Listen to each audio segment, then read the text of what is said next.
From the Mumbai studios of Republic TV, it's time for Arnab Goswami on The Debate.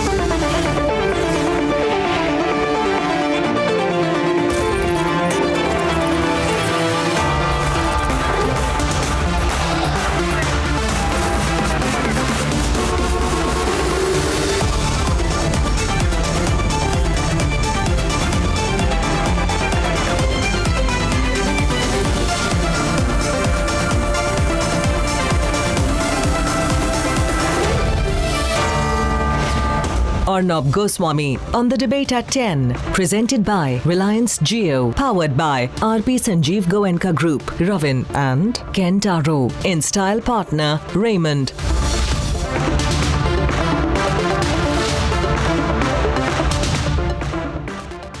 Welcome back, ladies and gentlemen. The Reserve Bank of India has joined the fight against the coronavirus by putting EMIs on hold for 3 months. Now, what does this mean for you? Does it immediately come into effect?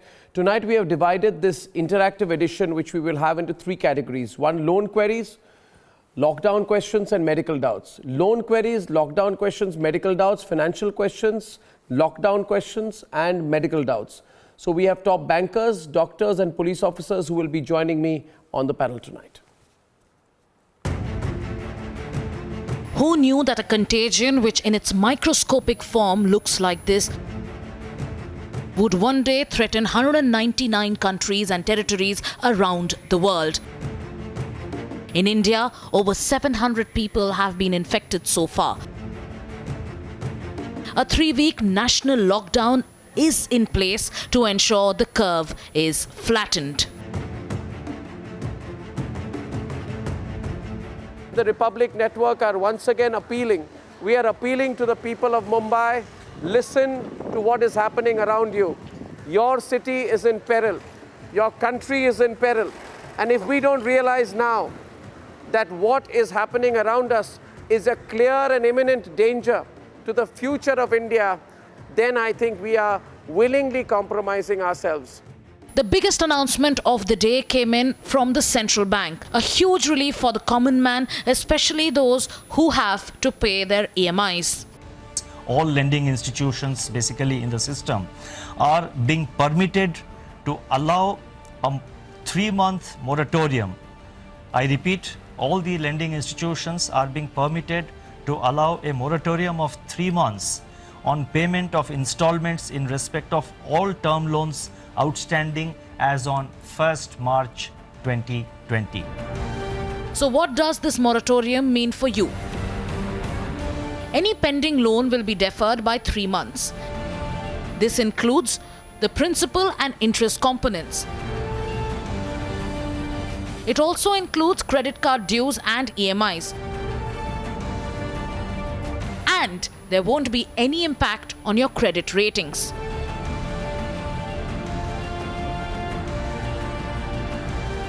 This is the way to go. It's a very progressive and timely measure.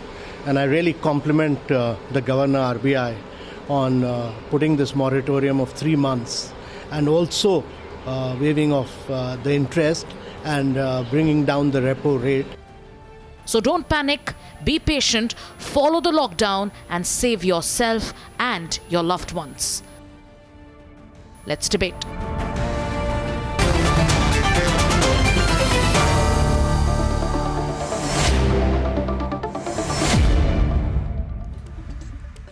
Yesterday we had lockdown related questions and some medical questions. Today we will have lockdown related questions like can you step out, when can you step out, etc. What are the problems you're facing in getting your necessities, how can that be solved? That will be one part. The other part will be the law and order part of it, of course. There are also going to be medical questions and there are economic questions I'm introducing today, for which we have the former Executive Director of the Reserve Bank of India, Dipali Pant Joshi, joining us from Allahabad. We have with us Senior Consultant in Infectious Diseases at Gleneagles, and she's joining us from Chennai, Dr. Subramaniam Swaminathan.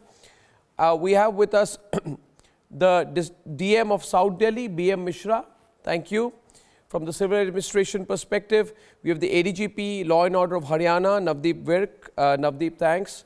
And we have Asim Kumar Arun, who's ADG Dial 112 UP State, which is taking care of all the corona-related questions, etc., which are coming in all over. So, fantastic. Thank you very much. Viewers, as usual, you'll see a number on your screen where I'm going to be opening up the questions and the phone lines. I'd like to start with my question just to open things up. And my first question is to Dipali Pant Joshi, former ED, Reserve Bank of India. My first question to you on behalf of all our viewers, Ms. Joshi, is that today the RBI Governor Shaktikant Das announced that the economy needed conventional, unconventional measures to combat the virus, and he's put an RBI circular which apparently comes into immediate effect.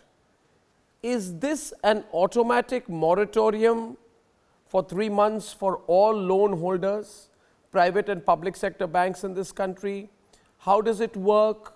For example, if somebody's got a loan, a car loan from say HDFC Bank, or somebody else has got a house loan from an Axis Bank, how does it work? Does it mean that their EMIs which will be due on the first week of next month, for example, will not have to be paid? Do all loan holders across all categories get a moratorium for 3 months, March, April, May, or April, May, June? Because the March EMI may already have been paid. And does this apply for principal and interest? What kind of a holiday is it from bullet repayments, from EMIs for 3 months? How will it work? Yeah, I am very happy to confirm your understanding. Thank you for having me on your show. It'll work like this. Let us separate the principal and the interest. The interest will be deferred and realized later. The principal will also be deferred for 3 months. So any loan which is outstanding in March 2020 gets deferred. And this applies across the swathe of banks. It applies to cooperative banks, it applies to small finance banks, if you have taken a loan from the HDFC, which is a private bank, or the State Bank of India, which is a public sector bank. In both cases and in all cases across the board, you need not worry about paying your EMI. Principally, this is a confidence building measure to boost business sentiment and confidence in the economy, and for the middle classes, so that because there is no income coming in now, they do not have to be tense about paying the EMI. It will be automatic, it will stand automatically deferred, and the interest will be realized after 3 months. That also will be one deferred practical question for which I another 3 have. months. One practical question which I have is that does this apply, because most EMIs, 2 questions please, and I hope I am asking a question relevant for you.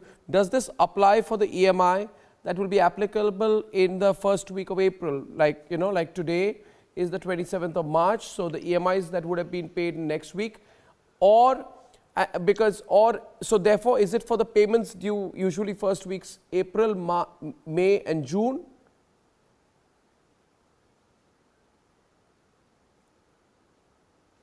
Yes. Any loan outstanding as on 30th March 2020, any EMI which has to be paid after March, because we are almost at the end of March, or if you have an EMI coming up on the 29th of March, that also stands deferred. And for You don't anything, have to worry your about it. EMI may be for absolutely anything. For anything. For appliances, homes, cars, scooters, Absolutely anything. Okay. Viewers, I hope that answered your question. Anything. Let's open up so to... it applies to NBFCs, it applies to microfinance institutions. Yes. Anything and everything across the board. Excellent. So now we will start opening up to calls, viewers, and messages. Some of them are very simple questions. One question goes, okay, I'm 67 years old and diabetic. Please ask the doctors on your panel what extra precautions I have to take apart from the normal precautions. Dr. Subramanian Swaminathan would like to take that. Yeah. So obviously, the concerns are going to be about the elderly, and especially so if they have other medical issues. So the first advice is please make sure that you have all your medical problems under very good control. Okay. You do not want to be in a situation where your diabetes is not under control or your blood pressure is too high. Yeah. Those are the people who get into too much trouble. Okay. Second, do not stop or change any medicines without talking to your doctor. Third, as far as possible, if you don't have to go to your doctor, don't. Because at this point, every place is going to be overrun with COVID patients, and you don't want to pick up your COVID by going to a healthcare facility for a regular checkup. So check with your doctor if you really have to come in. Okay, and have your blood test at home if possible. Okay. I'll try to take a lot of questions today. So my next question is Bhuvananda Jena, who sends a question. This question is for for Dipali Panjoshi. Is credit card EMI also covered in the 3 months moratorium? Yes, it is. And one more thing, any loan for which you're given a credit history, because it is not something which you have defaulted on. You have defaulted due to exigent circumstances and due to the pandemic.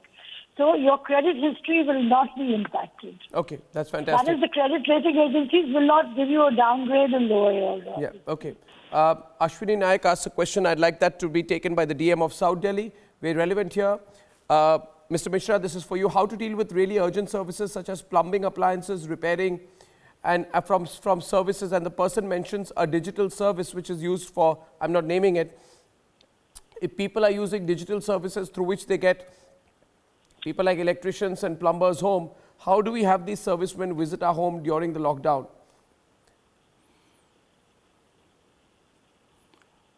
Thank you, Mr. Arnav. I would take this opportunity to clarify that we are issuing passes. We are issuing passes through the WhatsApp numbers, e-passes. We are issuing passes through the newly opened up portal on the Delhi government side, and we are these particular categories are falling under essential services. So very easily one can apply and tell us that these essential services they need to restore and maintain, and we are issuing immediate passes to them. That passes are being sent to the WhatsApp number from which they are sending the message to our notified numbers, and they with that e-pass they can travel to during the curfew during this lockdown, and very easily they can approach to the service positions where they had to restore. Okay, next question coming in, Navdeep. First of all, Ashim Kumar, Arun, how is it handling 112? How's it been the experience so far? What kind of questions are most often being asked? You know the FAQs, the frequently asked questions.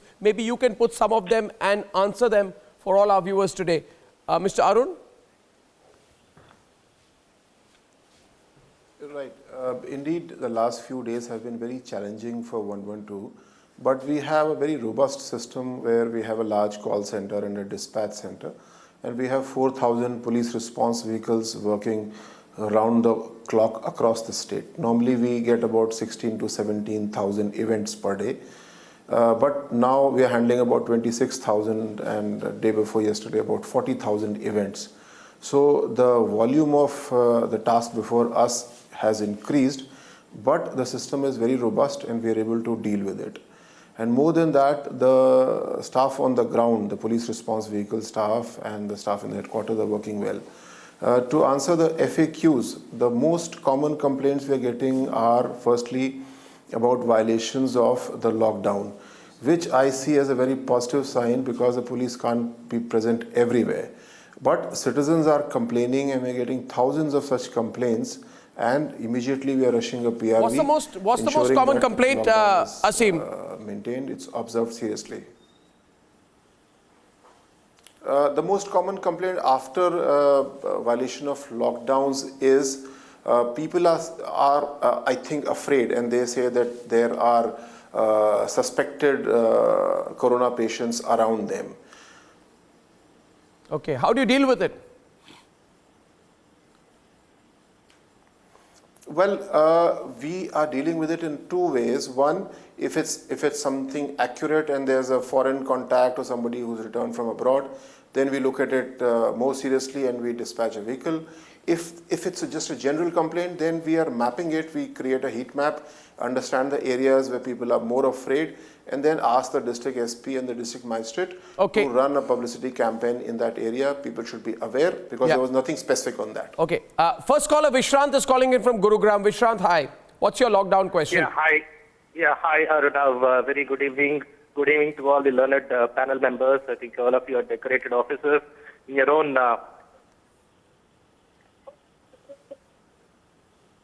Yeah, hi, Arnav. Thanks a lot. And good evening to all the learned panel. I am calling from Gurgaon. I have two specific questions.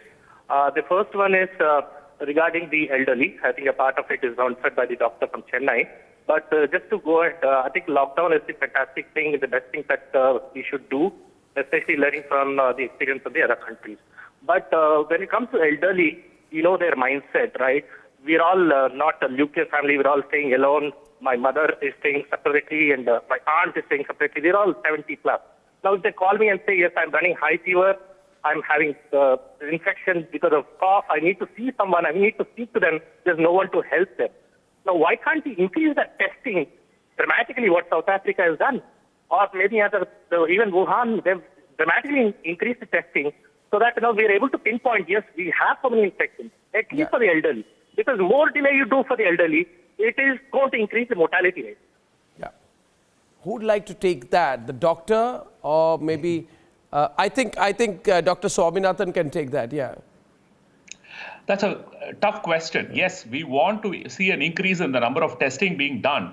But unfortunately, please remember that there is also a constraint in the number of kits available and the number of centers doing it. And the government is also cautiously increasing the number of tests being done. Second, also remember that there are other viral infections which are still ongoing. We are seeing a lot of influenza and things like that. Yeah. So one way around it is to look for the other problems. Okay. And if they are negative, then maybe do the corona testing. Because if we start doing corona testing upfront for everybody, I fear we may not have enough tests to go around. So one way out is to look for the other problems first and then go for the corona testing. Easier way that way. Yeah. A message comes, I'm not naming the individual, this is a practical message that comes in. Maybe I'd like Navdeep Vik to answer that. I picked up my sister from Mumbai before the lockdown, the person says. She works in a particular company, I'm not naming the company, it's what you call an online shopping company, and it's now allowed, she's got her pass.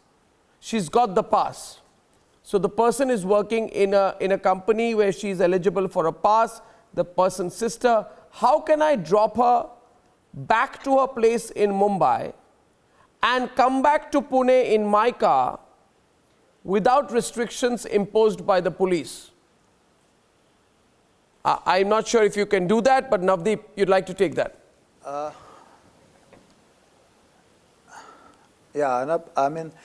What I would like to say here is that a lot of people have a lot of different peculiar circumstances. And if we allow all of them, it's very difficult to impose the lockdown as we want to. So right now, we are looking at emergencies, medical emergencies especially, emergencies of senior citizens and any other kind of emergencies, and we are allowing them. Of course, we are also allowing the essential goods and services. So people do have to sacrifice, I think, and stay at home. Can you also take the next question, which is a practical question, or I'll actually push the next question to Mr. B.M. Mishra, DM of South Delhi. Mr. Mishra, I think this is Niti Kalra, who says, is there a way to get an urgent courier from Delhi to Mumbai? Lockdown question from her.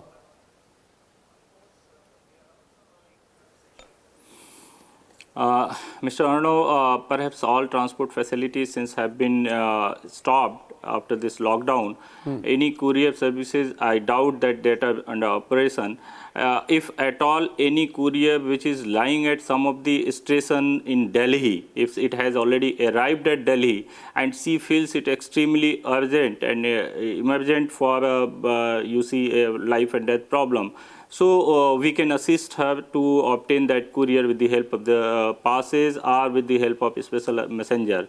But that need to be brought to our knowledge through either our helpline or through mails or other mean of communication to our offices. Absolutely. So what I'm hearing repeatedly is that if you have an exigent situation, if your situation is extreme, if it is something that is a life and death issue, very, very important that I think measure it on merit. See whether it really is, and only then, if you really think it is, you can go to the civil administration, you can go to the police, you can approach the helplines and seek that help. But I think that's a qualitative assessment people have to make. Dr. Dheeraj is on the phone line from Lucknow. Dr. Dheeraj, good evening. What's your lockdown question? Yeah, good evening. I am Dr. Dheeraj Malhotra, an academic evangelist from Lucknow. My question is that there is a human cry for the online learning by the schools, yielding a pressure on students. How safe? How valid? Why don't you get some educational advisors on the panel to boost the confidence of the students and parents at this hour of panic? So that is my concern. No, I didn't get the question. What was your question, Dr. Dheeraj? Question says that do you think it is valid for the students to be glued online against this panic war and be comfortable to study as per the directives by the schools given? Another 10 days or 5 days of study may not hamper their future, but they need to take care and they should not be moving against the odds to take this knowledge and become a wow person maybe in coming future at this hour of panic. Yeah, I So think that is my concern. you're asking a question that is complex. I will take a pass on this question, but Dr. Dheeraj, I remember it. Well, I will try and tackle this later. It's a question which really counselors, educationists have to really take. I think it's a relevant question. We'll take it another time. Thank you for your call with your lockdown question. I think Ramakrishna from Pune has a lockdown question. Ramakrishna, hi. What's your lockdown question? Hi. Yeah, so good evening to everyone on the panel. The question which I have is actually I have two queries. The first thing is, can you hear me? Yeah, loud and clear. Yeah, go on. Yeah, so the first question I have is that in this current situation of shortage of masks, what I see is that a lot of people are moving around with handkerchiefs on their faces and on that handkerchief they also have an additional mask. So is this a really good kind of a protection? Yeah. And the second question I have is that a lot of scientists and studies are claiming that this virus is going to live through the summers and it's going to become a seasonal thing. So how much of a serious threat are we looking at in the coming days? Okay, both points very relevant. Do handkerchiefs help and will summer kill the virus? Dr. Swaminathan. Okay, quick answers. One, general public don't have to worry about wearing a mask at all. So that is not going to help you. Stay home. If the lockdown is being respected, you won't need the mask. Except if you go to public places where hand washing is important. So remember that. Second, as far as what is going to happen, let's not try and read the crystal ball. The indications are that the virus can persist in spite of high heat and high humidity, although the transmission may slow. But the lockdown is far more important. At this point, let's focus on what we need to do now, because let's not predict what can happen. If it is better, we are all happy. But we are all assuming that we need to cut down on the worst case scenario. And for that reason, this lockdown is absolutely, absolutely critical. Absolutely. A bit of paranoia right now is actually good. Okay. We'll take some more lockdown questions. Most common question, how is the government going to control the people who are violating the lockdown? Will there be any coercive methods in the future? I think it's a relevant question because a lot of anger is still there. And I'd like Asim Kumar Arun, ADG, dial 112 UP Police to take that. You know, a lot of people extremely angry saying we are imposing this on ourselves. But we feel frustrated when we see in the media and elsewhere that so many other people are violating it so flagrantly. What is there, if there's going to be a need for more coercive measures, will they be taken? Asim Kumar Arun, how are you looking at if this is prolonged? How are you going to handle this?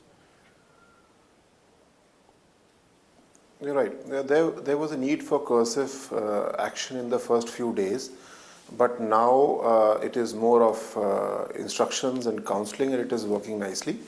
As I said, the highest number of category calls we are getting is about violations of the lockdown.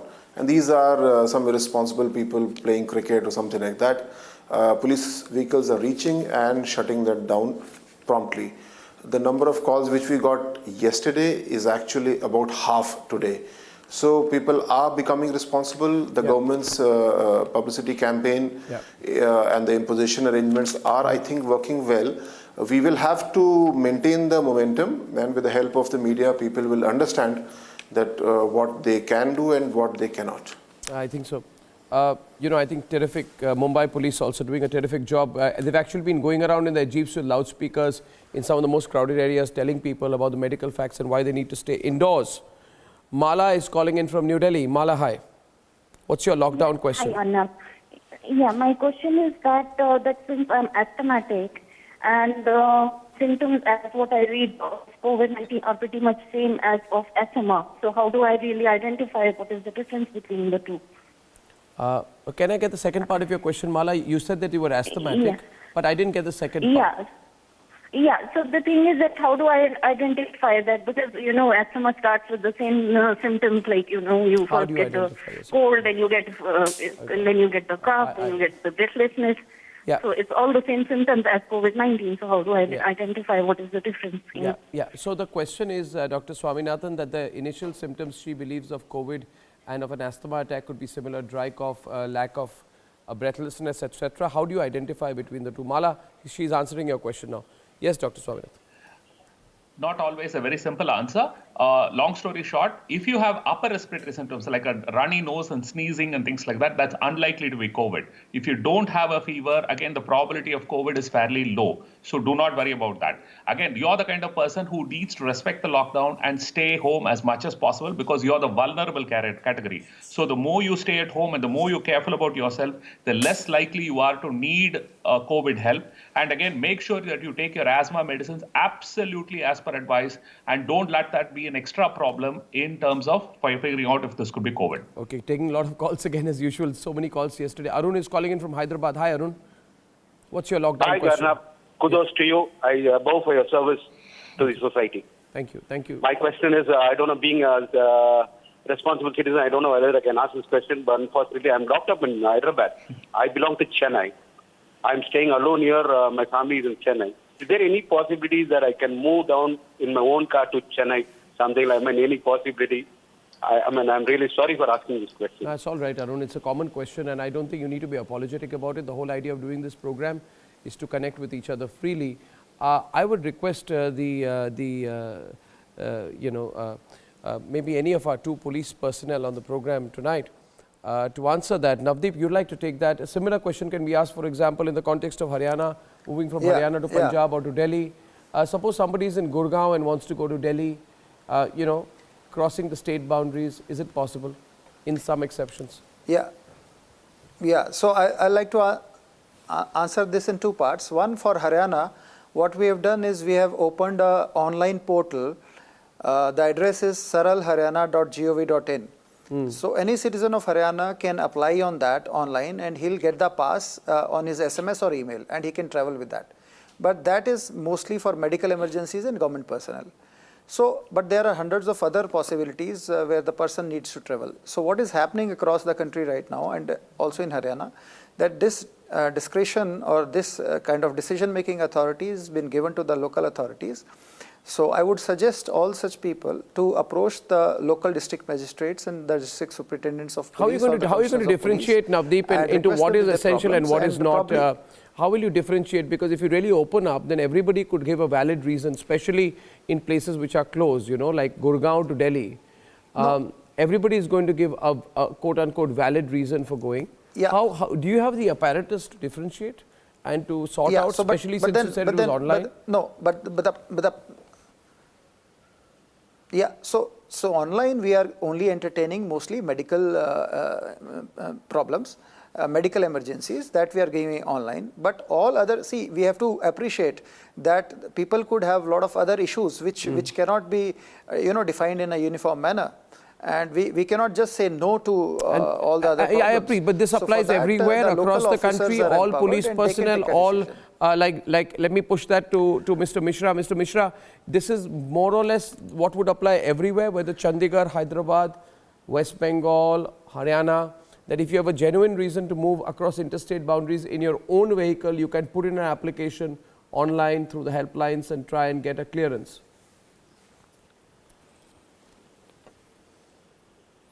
Mr. Arnav, this genuineness is a different thing, and you, as you have rightly mentioned earlier, this pass facility of the coming out in this lockdown is an exceptional.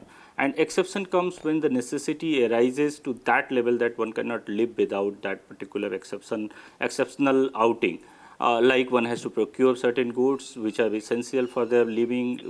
One has to go to hospital for some emergency or some other things. If somebody is locked in Chennai and he wants to visit Hyderabad just because he is locked down living alone there, and if he is having some sort of facility to live in for these 21 days, I don't think this person need to be given that exception, and because then there is no end to these type of relaxations, and there is no, so genuineness need to be scrutinized on the particular test of the emergency and essentiality. Okay. Viewers, I think we have managed to put it about... And we are stringently scrutinizing that. Absolutely.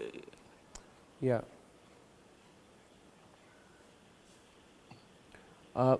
Viewers, what we Yes are going... no? We are putting it to the stringent test. We are putting it to the stringent test. We managed to put about 25 to 30 of your calls tonight on the lockdown question, but fact is, as you can see on the Twitter feed itself, there are thousands and thousands of calls. So what we are going to do is that I think we will on Republic make the lockdown questions a day-long feature, because so many experts are willing to help and support us. The police, civil administration, doctors, bankers willing to clear your questions, not just on my program. I'll try and do it around between 10 and 11 every night, but we'll also make it a regular feature through the day.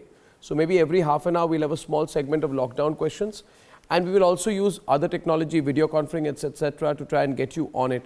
Viewers, tell me if some of your questions are being answered, if this is useful to you, and I'll bring this segment back tomorrow. Moving on with the news for now, viewers. I thank you all, my panelists.